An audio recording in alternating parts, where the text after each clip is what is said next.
जय हिंद प्यारे दोस्तों। आज की इस क्लास में हम लोग त्रिकोणमिति के एक महत्वपूर्ण प्रश्न को पढ़ने वाले हैं जो कि आपके बोर्ड एग्जाम 2026 में आने की संपूर्ण संभावना बन रहा है। ये प्रश्न आपसे 2 नंबर में पूछा जाएगा जो कि बहुत ही महत्वपूर्ण है और बहुत ही आसान है और मैं इसे और भी आसान तरीका से बतलाऊंगा। आपको एक बार में समझ में आ जाएगा। आपको करना क्या है, इस वीडियो को शुरू से लेकर अंत तक देखना है। तो चलिए वीडियो को स्टार्ट करते हैं और सवाल को हल करते हैं। तो प्यारे दोस्तों, प्रश्न क्या है, सबसे पहले प्रश्न को पढ़कर समझ लेते हैं। प्रश्न है कि यदि ए बी और सी त्रिभुज एबीसी के अंतः कोण है तो दिखाइए कि tan B plus C by two बराबर होगा cot a बाई टू का। ठीक है, कहने का मतलब हुआ कि एक त्रिभुज है। देखिए, एक त्रिभुज है यहाँ पर ए बी और सी, त्रिभुज एबीसी के अंतः कोण है। तो सबसे पहले तो एक त्रिभुज एबीसी है। ठीक है, तो सबसे पहले एक त्रिभुज यहाँ पर आपको बनाकर हम समझाते हैं। हालांकि याद रखिएगा, एग्जाम में आपको बनाना भी नहीं है, बस समझना है आपको। मान के चलिए एक त्रिभुज है जिसका नाम क्या है, A B C P Q R, कुछ भी दे सकता है। हालांकि यहाँ पर दिया गया कि त्रिभुज ए बी सी कि अंतः कोण कौन है, ए बी सी। अच्छा, अंतः कोण क्या होता है? ये त्रिभुज है, अंतः मतलब अंदर और कोण मतलब कोण। तो ये त्रिभुज के अंतः कोण यानी ये कोण यहाँ पर अच्छा से, ठीक है, और ये कोण, ये तो अंतः कोण है। त्रिभुज में कितने कोण होते हैं? तो 3 कोण होते हैं। ठीक है, बिल्कुल। और त्रिभुज के तीनों अंतः कोणों का यानी अंदर वाले तीनों कोणों का योग कितना होता है? 180 डिग्री के बराबर होता है। इस बात को समझना पड़ेगा आपको। हाँ, कोई भी त्रिभुज हो उसके तीनों अंतः कोणों को आप जोड़िएगा ना तो 180 डिग्री उनका योग होगा। हाँ, इसको याद रखना है। ठीक है, तो देखिए इसका नाम क्या है, एबीसी, इसका नाम दिया त्रिभुज ए बी सी। हाँ, आप चाहे तो यहाँ से ए बी सी, यहाँ से ए बी सी कहीं से भी स्टार्ट कर सकते हैं, कोई दिक्कत नहीं। तो ए बी सी हमने यहाँ से स्टार्ट किया, बिल्कुल समझ गए होंगे। चलिए, अब यहाँ पे कह रहा है कि यदि ए बी और सी त्रिभुज एबीसी का अंतः कोण है, यानी ये जो कोण है ये इसको ए मान लिया है, इसको बी मान लिया है और इसको सी मान लिया है। ठीक है, त्रिभुज एबीसी जो है, एबीसी नाम का एक त्रिभुज है और उसका कोण जो है क्या है, ए बी और सी, यही माना है। ज्यादा टेंशन लेने की जरूरत नहीं है, आपको समझ में आएगा। ठीक है, आइए इसको हल करते हैं। ठीक है, हल बहुत ही आसान है, एक बार में आप देख लीजिएगा ना, अपने दिमाग को खोलकर ध्यान से एक बार में समझ में आएगा। ठीक है, अब इसको बनाने के लिए हम लिखेंगे, देखिए हम जानते हैं कि त्रिभुज के तीनों कोणों का योग कितना होता है, 180 डिग्री। यहाँ पे लिख लेते हैं, त्रिभुज चूंकि त्रिभुज के तीनों तीनों कोणों कोणों का योग बराबर 180 डिग्री होता है। ये सबको पता है, त्रिभुज के तीनों कोणों का योग कितना होता है, 180 डिग्री। इन तीनों कोणों को आप जोड़िएगा ना तो 180 डिग्री के बराबर होगा, बिल्कुल। ठीक है, तो त्रिभुज के तीनों कोणों का योग, तो त्रिभुज के तीनों कोण कहाँ है, 1 2 3, यानी त्रिभुज के यहाँ पे ए बी सी यही तो कोण है। इन तीनों को जोड़ेंगे ना, ए बी सी, इन तीनों को 180 डिग्री के बराबर हो जाएगा। तो चलिए त्रिभुज के तीनों कोण इसको जोड़ते हैं, यानी ए प्लस बी प्लस सी बराबर में 180, बिल्कुल। अब यहाँ पर ध्यान देना है, चूंकि त्रिभुज के तीनों कोणों का 180 डिग्री होता है, इसलिए यहाँ पर लिखना है, इसलिए ये जरूरी होता है। चूंकि त्रिभुज के तीनों कोणों का योग 180 डिग्री होता है, इसलिए हमने ए प्लस बी प्लस सी बराबर 180 डिग्री लिखा। समझे कि नहीं समझे? अब यहाँ पर मेन पॉइंट अब आता है, अब क्या करना है, कैसे आगे बढ़ना है, इस चीज को समझना है। ठीक है, आइए अब यहाँ पर देखिए, ध्यान दीजिएगा। यहाँ पर हमको चाहिए इधर साइड में, बराबर की साइड में चाहिए B plus C by two और इधर ए बाई टू आ जाएगा। तो बराबर की इधर B plus C by two है ना, यानी बराबर की साइड में आपको बी और सी ही दिखना चाहिए। तो ए इधर क्या करेगा, ये तो इधर दिख रहा है बराबर की साइड में, तो इस ए को बराबर की साइड भेज देंगे। ठीक है, तो एक काम करते हैं, यहाँ से ऊपर से थोड़ा सा, ठीक है, बी प्लस सी बराबर 180 लिखते हैं।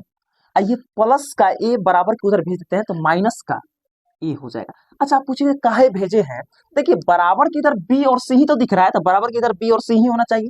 बराबर के इस साइड में, यानी इस साइड करने का मतलब बराबर के दायां पक्ष में ए दिख रहा है और बायां पक्ष में बी और सी दिख रहा है, इसलिए हमने ऐसा किया, इस साइड में हमने भेज दिया ए को। ठीक है, चलिए अब यहाँ पर देखिए ना, आप देखिए अच्छा से देखिए, यहाँ पर बट्टा में 2 है, इधर भी बट्टा में 2 है। अब क्या करेंगे कि इधर की बट्टा में 2 आ जाए, यानी बराबर की साइड में भी बट्टे में 2 और बराबर की साइड में भी बट्टे में 2। एक काम करते हैं, दोनों तरफ 2 से भाग दे देते हैं, हो जाएगा।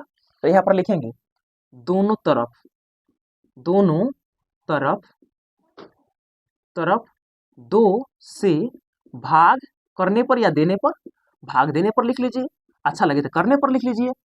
ठीक है, दोनों तरफ 2 से भाग देने पर, यानी बराबर की साइड और बराबर के उस साइड। एक काम करते हैं, बी प्लस सी है, थोड़ा ऊपर से लिखते हैं, B plus C by two बराबर 180 माइनस ए बाई टू। बिल्कुल कोई दिक्कत नहीं।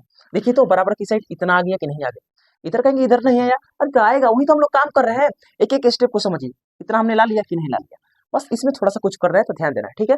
अब इसको थोड़ा सा इसी तरह रहने देते हैं, B plus C by two, ठीक है। और ये 180 माइनस ए बाई टू है, यहाँ पर डिग्री छूट गया, डिग्री लगा लीजिएगा, आप लोग होशियार हैं, समझदार हैं।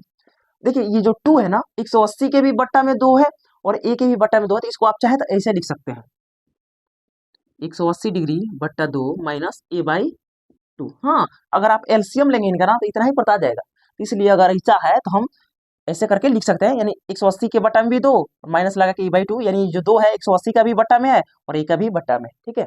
अब ध्यान देना, इससे हमने क्यों किया अभी आप समझ जाएंगे।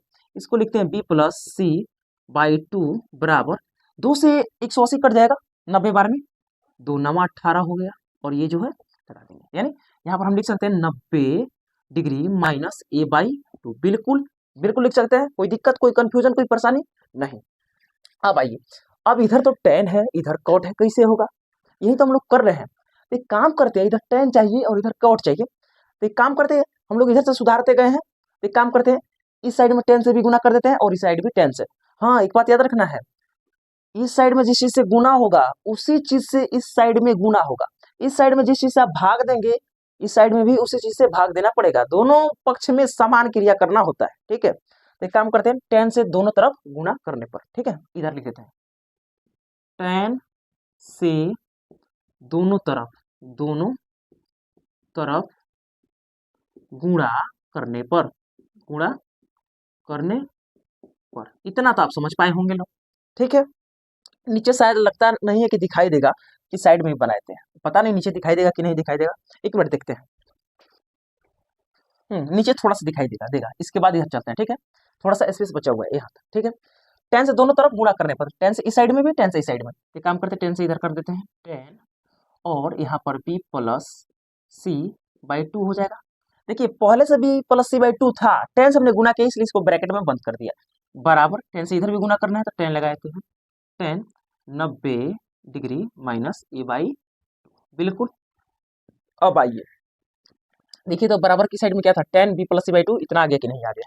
तब आप कहेंगे इतना कहाँ आया, अरे तो ला रहे हैं, इतना आया ना, ये भी इतना भी आएगा इससे। देखिए कैसे होगा, यहाँ पर ध्यान देना है अच्छा से, इतना तो आ गया, कोई दिक्कत नहीं, लिख देंगे 10 B plus C by two बराबर, अच्छा 10 90 माइनस थीटा, 10 90 माइनस थीटा।